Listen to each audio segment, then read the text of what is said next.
नमस्कार दोस्तों आइए एक बार फिर से आप सभी का हमारे YouTube चैनल पर हार्दिक स्वागत है।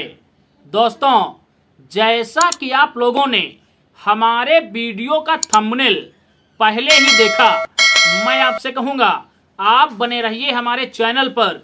इस वीडियो में मैं थंबनेल के अनुसार चर्चा करूँगा, लेकिन उससे पहले आपको लेकर चलूँगा एक छोटी सी आम चर्चा की ओर। दोस्तों, आप सभी लोगों को भली भांति याद होगा 2024 का लोकसभा चुनाव। दोस्तों, इस लोकसभा चुनाव में नीतीश कुमार ने पूरे भारत के विपक्षी दलों को एक साथ लाकर बीजेपी के खिलाफ एक गठबंधन तैयार किया था, जिसका नाम दिया गया था इंडिया गठबंधन। दोस्तों, जब इंडिया गठबंधन बनकर तैयार हुआ तो इंडिया गठबंधन के नेताओं के सामने एक बड़ा सवाल ये था कि अब इस गठबंधन का नेतृत्व कौन करेगा। दोस्तों, शायद इसी विषय को लेकर इंडिया गठबंधन के नेताओं में कुछ कहा सुनी हुई और शायद इसीलिए नीतीश कुमार, जो इंडिया गठबंधन के पैरोकार थे, जो बीजेपी को छोड़कर आरजेडी के साथ आए थे और उन्होंने आरजेडी के साथ मिलकर बीजेपी के खिलाफ अपनी सरकार का गठन किया था। एक बार फिर वो आरजेडी और इंडिया गठबंधन को छोड़कर बीजेपी के साथ चले गए। दोस्तों, नीतीश कुमार का इंडिया गठबंधन छोड़कर बीजेपी के साथ जाना कहीं ना कहीं ये इंडिया गठबंधन की सबसे बड़ी हार थी और बीजेपी की लोकसभा में सबसे बड़ी जीत। दोस्तों, आपको बताता चलूं, लोकसभा चुनाव समाप्ति के बाद अब बिहार के अंदर एक बार फिर से विधानसभा के चुनाव होने वाले हैं। दोस्तों, बिहार विधानसभा चुनाव को ध्यान में रखते हुए सपा प्रमुख अखिलेश यादव ने आज एक प्रेस कॉन्फ्रेंस की और अपनी उस प्रेस कॉन्फ्रेंस में उन्होंने एक बयान दिया। उन्होंने कहा कि हम नीतीश कुमार को भारत का प्रधानमंत्री बनाना चाहते थे, लेकिन भाजपा ने उन्हें सीएम तक ही सीमित कर दिया। दोस्तों, आप जरा सोच के देखिए कि नीतीश कुमार को पीएम बनाने की बात कौन कर रहा है।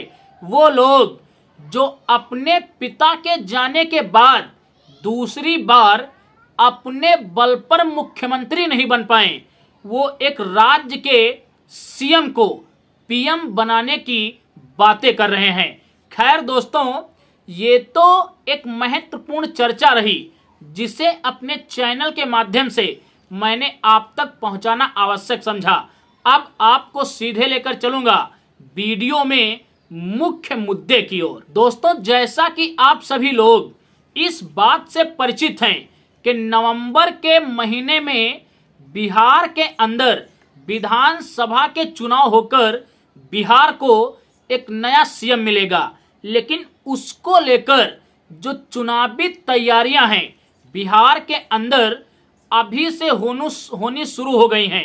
आपको बताता चलूं, इस बार महाराष्ट्र के विधानसभा चुनाव में भारतीय जनता पार्टी और चुनाव आयोग के ऊपर एक आरोप लगा था कि महाराष्ट्र के विधानसभा चुनाव में बीजेपी और चुनाव आयोग की सह पर वोटर लिस्ट में एक बड़ी धांधली की गई थी।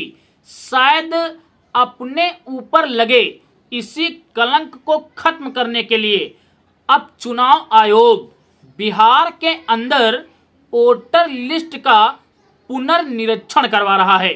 आपको बताता चलूं, इस निरीक्षण में चुनाव आयोग ने ये कंडीशन रखी है कि जिस व्यक्ति के पास 11 आईडी प्रूफ होंगे वही बिहार की वोटर लिस्ट में मतदान का असली हकदार होगा। दोस्तों, चुनाव आयोग के इस निर्देश को लेकर बिहार की सियासत में हाहाकार मचा हुआ है। अगर चुनाव आयोग अपने इसी फैसले पर अडिग रहा तो बिहार के अंदर करीब दलित, पिछड़े और महादलित समाज के 3 करोड़ मतदाता वोट के अधिकार से वंचित रह जाएंगे। दोस्तों आपको बताता चलूं, भारतीय जनता पार्टी और चुनाव आयोग की सह पर बिहार की वोटर लिस्ट में जो ये नया खेल खेला जा रहा है, इसके खिलाफ 9 जुलाई को विपक्ष के लोग बिहार की सड़कों को जाम करने जा रहे हैं। आपको बताता चलूं, बिहार विधानसभा चुनाव से पहले जो चुनाव आयोग वोटर लिस्ट संशोधन को लेकर अपनी नीति सामने लेकर आया है और इस नीति के तहत जो लोग वोटर लिस्ट से बाहर किए जा रहे हैं, उनको लेकर चुनाव आयोग फिर से एक सकारात्मक निर्णय सामने लेकर आए। इसके लिए इंडिया गठबंधन समेत सभी विपक्षी दल बिहार के अंदर सभी 38 जिलों में जिला कलेक्ट्रेट के सामने सड़कों को जाम करेंगे और चुनाव आयोग के खिलाफ एक तगड़ा विरोध प्रदर्शन करेंगे। दोस्तों फिलहाल इस वीडियो में इतना ही। बाकी आप लोग कमेंट सेशन में ये प्रतिक्रिया जरूर दें कि क्या चुनाव आयोग के खिलाफ विपक्ष का ये विरोध प्रदर्शन जायज है। हम मिलेंगे एक अगले वीडियो में एक अगले मुद्दे के साथ। तब तक के लिए आप सभी को मेरा सादर जय भीम, जय भारत, जय संविधान।